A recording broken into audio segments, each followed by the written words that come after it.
Each year, about 800,000 people will experience a new or recurrent stroke, which is the nation's third leading cause of death. Michelle Bruny, a registered nurse at Redlands Community Hospital, tells us about one of her patients. I had a patient that actually was over 350 pounds, was not able to weigh himself on our scale in the gym, and with possibly a year of therapy, he was able to lose about 150 pounds. And prior to that, during the middle process, he did have a stroke. He was a cardiac patient to begin with, and then had a stroke. But he lost the weight, and he quit his job, which was very stressful, and was able to turn his life around and became healthier. The research is showing that they are watching people a year out after weight loss, and then they have better success rates of keeping it off that first year. Michelle Bruny continues with the important risk factors we need to know to keep us from becoming a victim of stroke.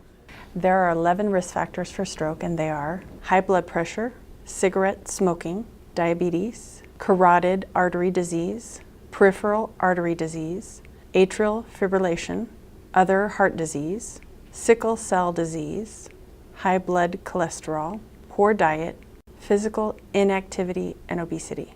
Obesity affects whether you become possibly diabetic, puts you at risk for diabetes, high blood pressure, high cholesterol. Control your weight, manage your weight, lose the weight if you are too heavy. Exercise, eat a well-balanced diet, fruits, vegetables, lean meats.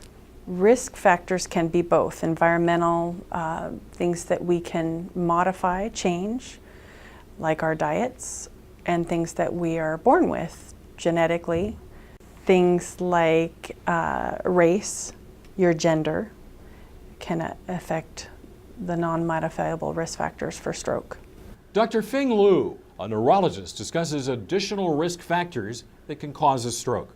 In general, stroke occurred in the older age and African American with obesity, diabetes, but we're facing all kinds of population. Depends on what their medical history, and we may treat it a little different because of the for example, the younger patient has stroke, we need to do further investigation why they have a stroke, because that's not a common.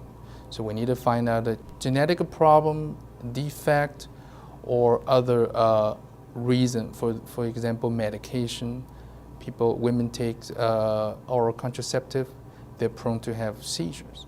So we're looking more of those unusual reasons that causing the stroke. Otherwise, for the patient with typical hypertension, diabetes, high cholesterol, well, they're pretty obvious. They have a vascular disease and they're prone to have stroke.